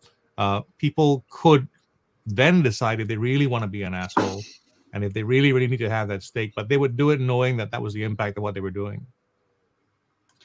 All right. But also a lot of it's ignorance, so if you actually did put it out there and put that message out there and people are actually ignorant to it before because they're too busy with their lives, they don't really talk about it or look at it more, then that would be a way forward. I got to admit, I was ignorant for many, many years, until I met certain people that, you sit down, you listen to them. So, I mean, everything needs marketed. It's the world we live in. Yeah. And that's, yeah. So the big point here is, right, the doom and gloom message, right? So we saw today, we're on track for a 4-degree world based on what countries are doing at the moment. A 4-degree world is a disaster. We need to all come together and go, okay, this is happening, right? What are we going to do about it? And then we need everybody on board. And we're never going to get 80% of the global population. If we can get China and India to go, right, we're going to shut down these coal fields. We're going to look at, bring bamboo in and hemp, and we're going to change the way we do this. If we can all come together and drastically change the way we do this, it isn't all doom and gloom. It's a huge thing that we have to change. And so my message is always, let's understand how big this fight is. Let's understand what's at cost, or what's at stake, and then let's go and do everything we can to do it, and we all need to do it together. And that's why global unity has never been more important. Every single person in every single country on this world needs to get involved. And what I'm saying is massive, but it's the only thing that's going to change the path. So, that's the message I'm just trying to get. It's not about emissions, and I think it's brilliant. But it's a very big message. It's like let's go do the big fight. Why don't we just give people like me a little fight we can win? Yeah, so if you say the doom and gloom it, so the offset is everyone. The individual message is change your lifestyle to be in alignment with Earth, however you can. Right, but let's get to the China lifestyle first, and then say the reason we're doing this is this. No, but right now, what you're saying is, okay, listen, you meet me in an hour. If you don't do this, I'm going to break your legs.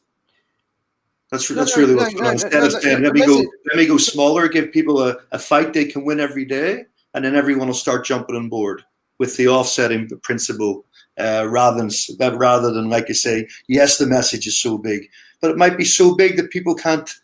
It might be too big for some people on their little minds. Individually, live in balance with Earth. Governments, business leaders, heads of the United Nations, they need to come together and sort out the big stuff. But individually, aim to live in balance with Earth, communicate with your community, show by example, share information. And if enough of us do this, if enough of us share this message, we have a chance. if we don't do it, we don't have a chance. And that's where the gloom and doom is, because no one believes that we've got the will and the power to do it. I believe that we've got the will and the power to do it. We just need to recruit enough people to believe that. So, you know, I don't believe we have the will and the power to do it. Well, that's good though, Andrea, that you believe we've got the will and the power to do it. I just, and I think, even if the globe doesn't have the will and power to do it, it shouldn't stop us sharing the message to say this is what we should do. But I also agree with Chris about the small wins. I think so here's what happened in Australian politics reasonably recently. The Greens, I think was one of the big two parties said, okay, we'll have this sort of watered down version of the environmental protection thing. This is the dumbest report of what actually happened, but one of the big parties said, okay, we'll accept this version of it, and the Greens went, no, you have to agree to the this version of it, not this version of it. So it wasn't agreed to, and so nothing changed. Whereas had the Greens gone, okay, good, agree to this small version of it, I'll take it. I'll take what you're agreeing to, but I want to build on it later, because then that becomes the foundation to build the next level. If you go, but we need 27 levels. And the truth is, I mean, our time is running out. We're going to need the panacea, right? We're going to need this magic pill. That magic pill, in my opinion, comes from big corporate and government, like United Nations, this sort of stuff, that level. Yeah. And I feel I can't do anything at that level. I apart from cast my vote.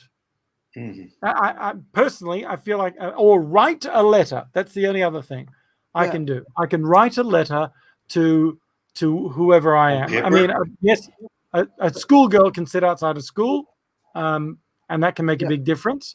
But there's a lot of schoolgirls that that's not happening for. So that's been great. What was that, Chris? I said, are you going to write the letter on paper? Yeah. Well, but actually, it would be good to write the letter on a piece of paper. Because listen, we're coming up to running out of time. We will continue having this conversation, but I think the most important thing is individual changes matter, and they ripple out and have an effect. So don't think that by doing something it doesn't matter, that we aren't making a change. We are. And I think that's one of the biggest struggles, is people don't think what they're doing matters because the big things aren't happening. Well, we have to keep pushing for the big things to happen, and they happen when the individual people care enough that they force them to happen through their votes, through their letters, through the pressure. So through protesting. I mean, there's a lot of different things. Other news that's been capturing your attention this week, maybe just a couple. Anyone? Some funnies? Just before I go to that, there was an article I read about the Ponzi scheme sold to the American public, the Afghan Ponzi scheme. It was quite an entertaining read, although it didn't really say who was the major beneficiary of it necessarily. But it was said when a scam falls apart, it collapses fast, and they likened Afghanistan to a Ponzi scheme. And the bit I quite liked, I'm just going to read this bit to you. This was in foreignpolicy.com. Investors were then told fantastical things by the Bush administration about how it had devised an entirely new approach to a terrible scourge and how it would eliminate evil. The promises were framed in terms of American exceptionalism, the mystique of special operations, the uncanny accuracy of armed drones, and the mysteries of counterinsurgency warfare decoded and applied by uniformed wizards. And then everyone charges into war, and others come to pay for it, while America then, withdraws their piece of the chunk. Yeah. So just relating to that, I watched what happened after 20 years. What happened on September 11th on my box, which was basically a minute by minute capture of people's stories. One of the best documentaries I've ever seen. And then I went on to watch Turning Point, which was the 9/11 Turning Point on Netflix.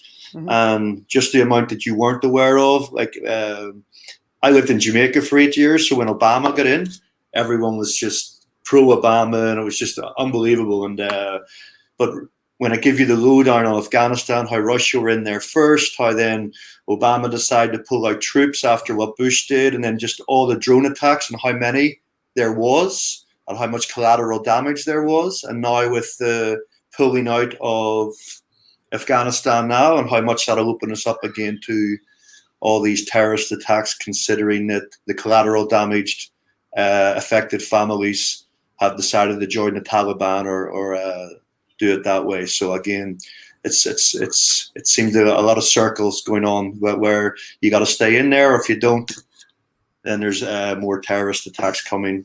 I don't mean to leave on a doom and gloom message, but that's what I was watching over last week. Yeah, no, so it's a good one. It was Joe, very good.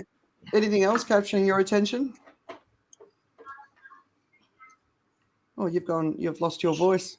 Hey, we can't hear you, Joe. La Voce has gone. Yeah, no, I'm being censored. No, I watched the entire 8 seasons of Homeland, and I was saying last week as we were halfway through it, how remarkably well timed it seemed to be that I was watching it right now as Afghanistan is happening, and it's just crazy.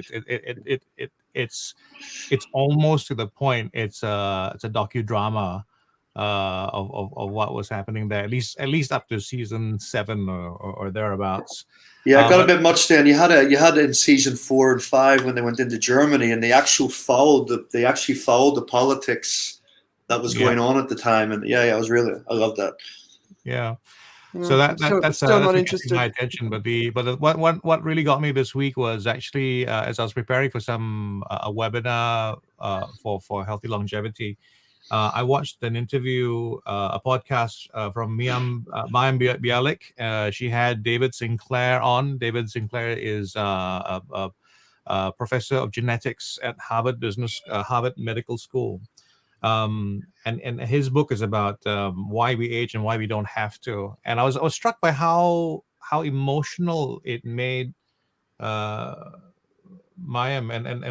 and I thought by extension the number of other people as well who would be affected by this, and the whole prospect of longevity, for instance, and how there is a sense that the world is set up to benefit the wealthy. The idea that if we do things with longevity, we do things with all these advances, that the automatic assumption is going to be that it's going to be the wealthy who will benefit from these things. And to some extent, you're going to have things like that. And Jeff Bezos is just doing this huge thing where he's working on the aging problem as well, and he's hired up basically as many of the big guns that you can find, and throwing a lot of money at the problem. But what was interesting is longevity, living longer and healthier lives. The problem is aging. We're trying to defeat aging, and so for people like we're focused on the right things, aren't we? This is really affecting you, isn't it? I beg your pardon? This is really affecting you. No, as in like so what I think is the assumption about what I was getting to was the assumption that it's that it doesn't come from a benevolent place. And the thing about someone like David Sinclair is that what he's trying to do is to democratize that. He's trying to take big solutions that would normally be reserved for the very wealthy, well-connected, and saying, look, this is for everybody. We can make it so that something like longevity can be for everyone. So I think there is we have to have faith in the benevolence of smart, wealthy individuals who can say that we can do more for more people at the same time, and have some faith in that as well. It's not just going to be that. I've had this discussion with my daughter, who's she really has a problem with billionaires, because she keeps thinking that you can't become a billionaire unless you are prepared to screw over enough people. It's part of that calculus she does, and I think that I hope that there are enough wealthy, powerful people in the world who have good intentions, who will do something good with that. And so that was just my thought. I was just struck by how level thinking, well thinking people can also still be very suspicious about the intent, even if it is something which seems to be beneficial to the rest of us. I mean, that was the concern. Sorry, Joe, I was going to say, I did read about a Swedish billionaire who bought 18 million hectares of Amazon rainforest from a logging company to preserve it. There's plenty of good examples. The founders of HubSpot, they're all become billionaires, and all their money's going towards philanthropic activities. And then the two CEOs and founders of Canva, which is the largest, the most wealthy software company, private software company in the world. All their money's going towards good. So, there's a lot of really good examples of very, very wealthy people doing good stuff. Another piece of news, I'm surprised, I'm amazed that none of you guys brought it up, is obviously AUKUS. Do you know what AUKUS is? AUKUS. All right, Australia, UK, and Australia, US, and the UK. Yeah, have announced a military partnership, right? Which is all about building nuclear submarines out of Australia. Of course, Joe Biden forgot ScoMo's name, called him the fella from down under, which got some attention. But China is obviously annoyed by this pact. It's potentially looking at a declaration of war, which is exactly what we don't need right now. And the French are equally pissed off because it was a multi-billion-dollar contract with them to build the submarines, and they're a few years behind and all that sort of stuff. But the backlash has started, so keep your eyes open for that. That's the big news today. But we have gone long. I thought we'd go short this week, and the theme of the week was global unity, and I think we've been speaking about it in lots and lots and lots of different ways. When we look at the challenges that we're trying to overcome, so COVID is obviously the big one that is impacting us right now, and then the climate crisis, and the only way we've got any chance of dealing with any of it is through global unity.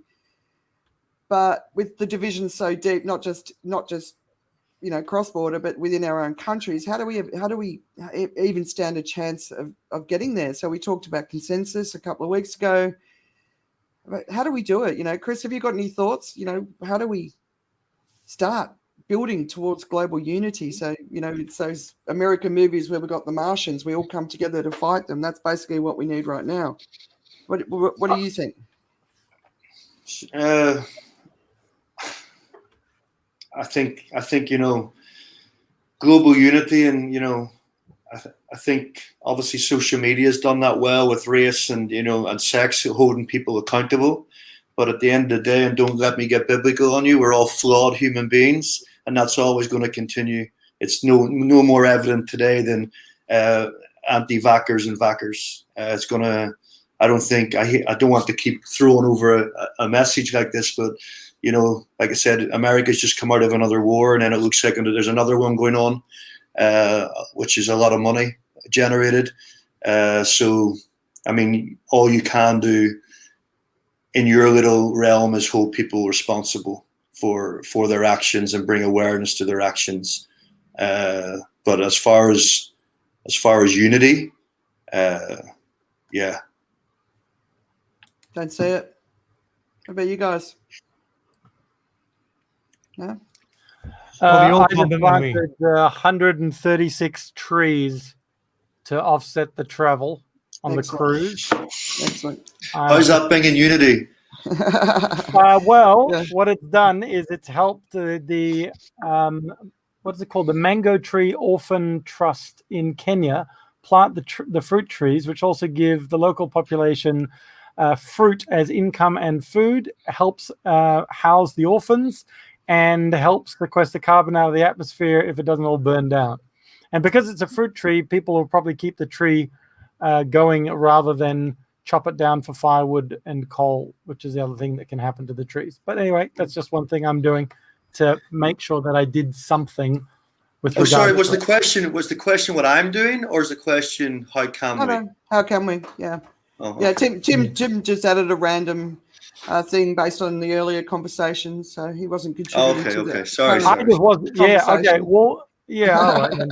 What can we do? We can do small. We can do our small bit daily and be more aware of our impact. And and if are you talking about unity? I wasn't talking about unity. All right, we're talking about unity, Tim. Come back to the conversation. Oh my goodness, can't we just offset something? Why are you stopping us offsetting? Between the aging and the offsetting, I got a lot from this.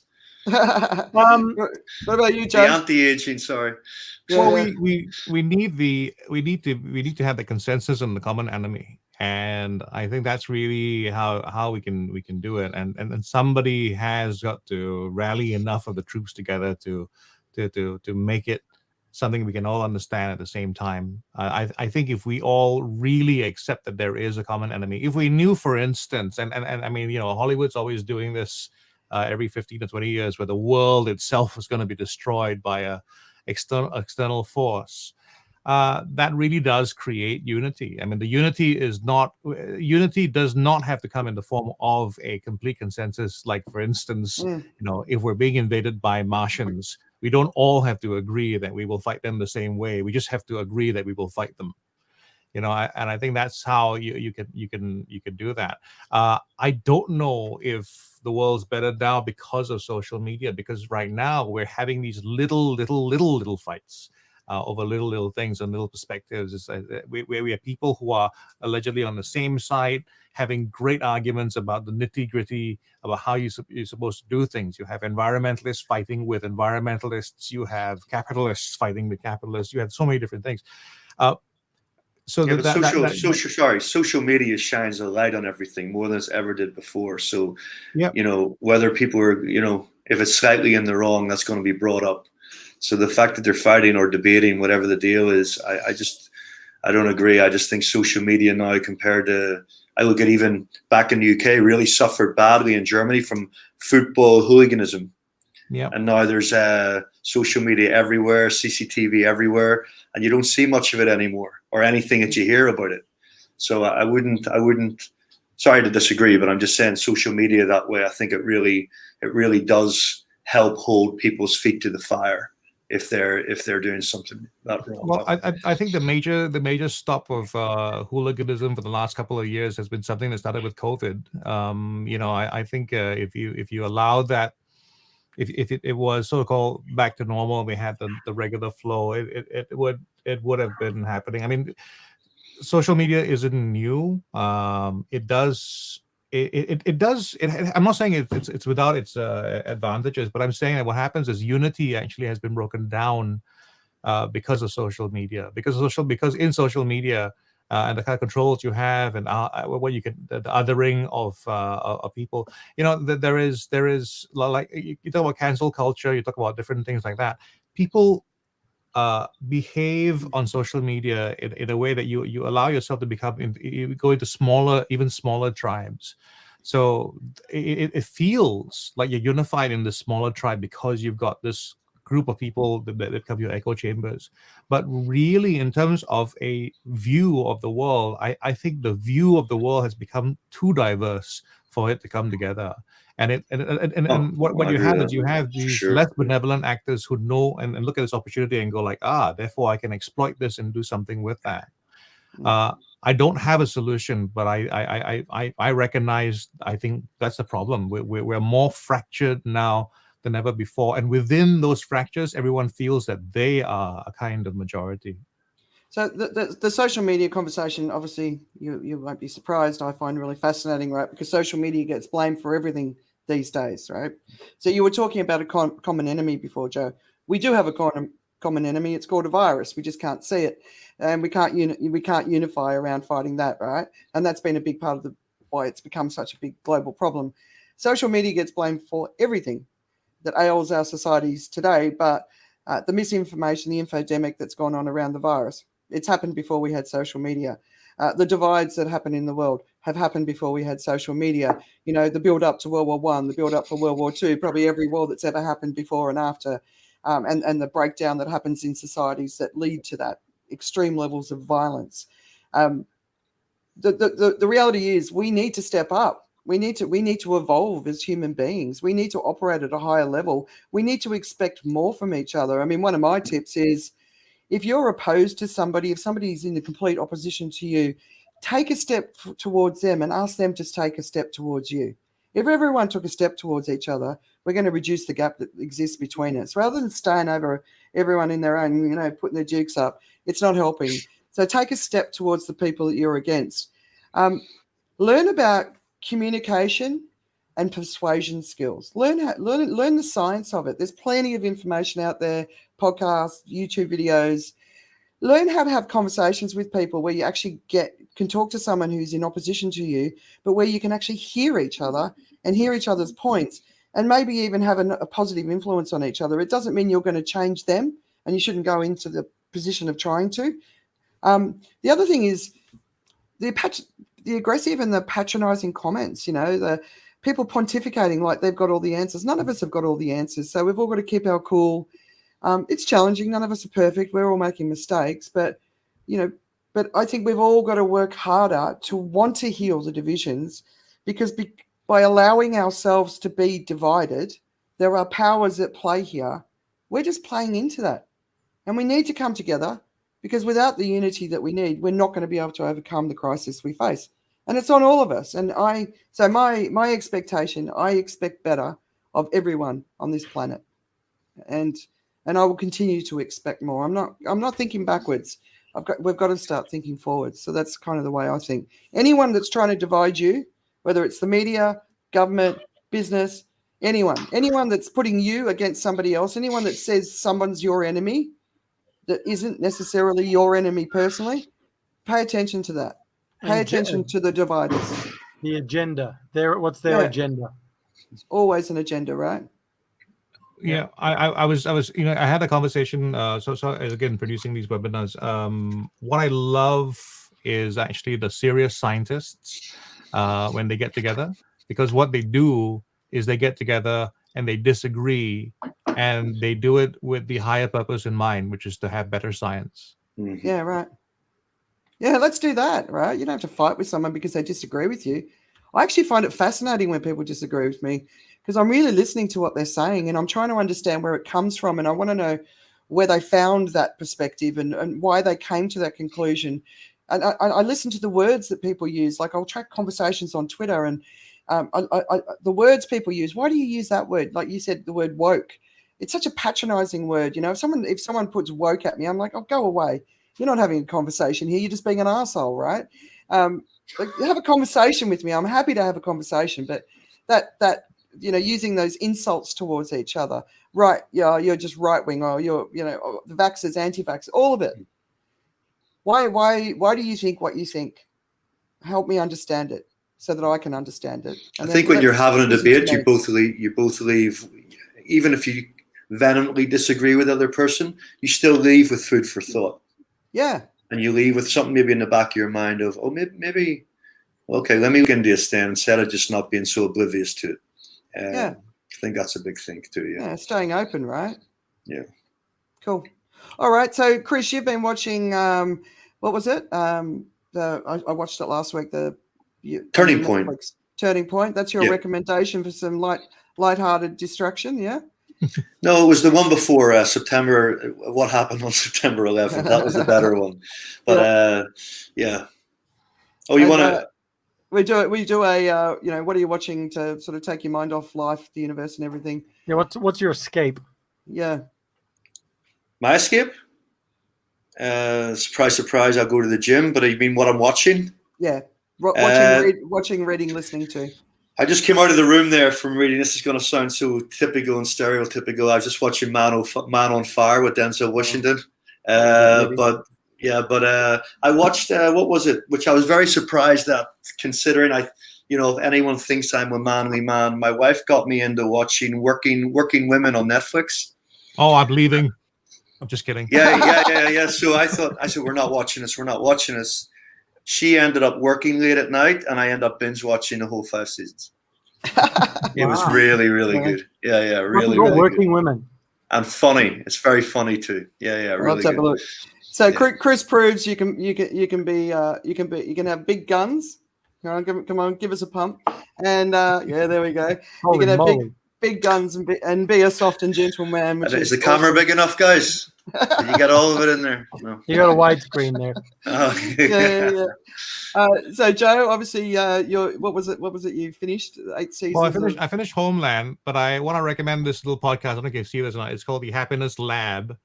By Pushkin, and Laura Santos is a psychologist, and this particular last episode was about you can't always want what you like. and it was about how as animals we are very much driven to the easy sort of pleasures in life, the things like having an ice cream, a cookie, or whatever it is, and that kind of thing is very easy to sort of do. But there is a higher level of pleasure that we derive from doing the hard things, right? So, and this is pure rumor, but I hear that after a great gym workout, you can feel extra good about yourself. Now, surely not everybody. Yeah, I should let you see the rest of this teaser. Surely not everybody was kung fu fighting. I don't know. Yeah. So you do have good t-shirts. Yeah. So the idea is, how do we train ourselves? How do we move ourselves so that we allow ourselves to connect ourselves to the work that needs to be done? I'm talking to myself here as I preach, right? About doing the work that needs to be done that will bring you those higher levels of pleasure. Because the way our minds are designed, we're not designed to sense long-term pleasure and really pursue it and really want it. That's a kind of a higher function. The natural function is the one that finds you in the middle of the night at the fridge having a snack, or maybe 2 or maybe 5. Yeah. So a very interesting idea, which I've been trying to digest. I've listened to this podcast 3 times now. I'm still trying to. What is it again? It sounds cool. It's called the Happiness Lab, and this is the latest episode, which is basically about the way our minds are connected to the things we enjoy. Nice. Tim? Well, because I was on the cruise ship, I've kind of missed a lot of stuff. So I've got some catch up to do on Only Murders in the Building, which I talked about last time, which I've got onto.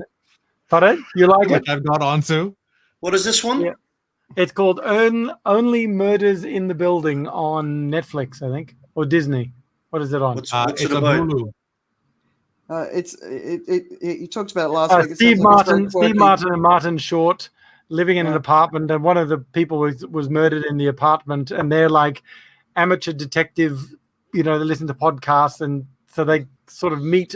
They didn't know anybody in the building, and then they meet and try to work it out. They're trying to work it out, but it's very funny. Yeah. If you like podcasts that explore the mind, one of my favorite podcasts these days is You're Not So Smart, and it really, really, really brilliant. Have you listened to that, Jack? Well, you passed me the one on COVID. I found that to be very good. Just check in every now and again if you've got some time. Really, really good. But I watched a doco on Netflix called Take Your Medicine this week. Have you guys seen that? Not yet.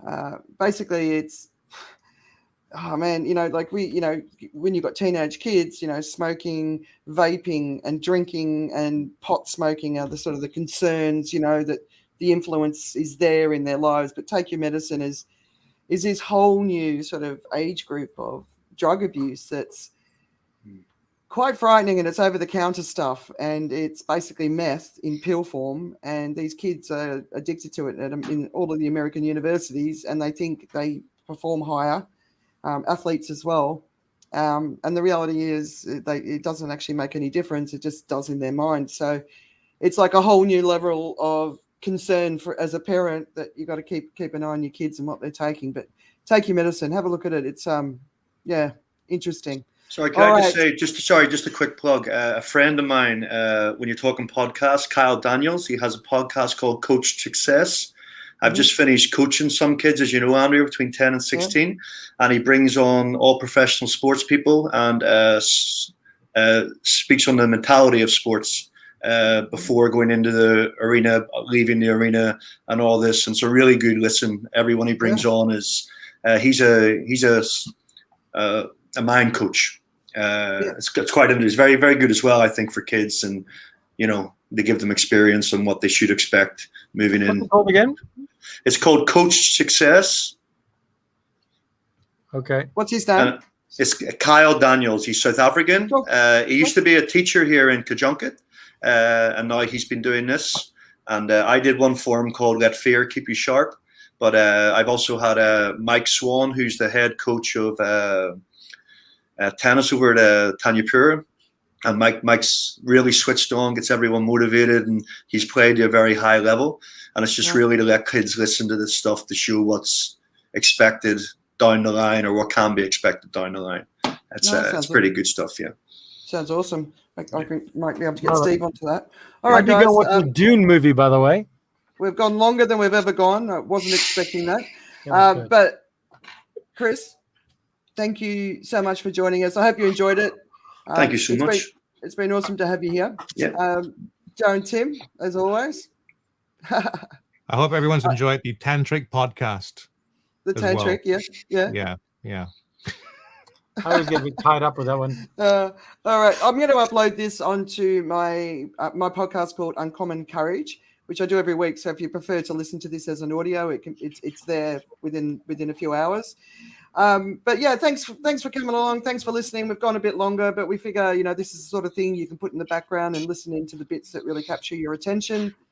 We've tried to make it shorter. It's never succeeded. But there's a lot going on in the world, and it's important that we're paying attention to what's going on in the world. So thanks for joining us, and we'll see you soon. You want to say goodbye, guys? Bye. Bye. Ta-ra. Hey, thanks, Chris. Ta-ra. Make sure you connect with Chris if you want more of that stuff about mindset. That sounds really interesting. Yeah. Are we still live?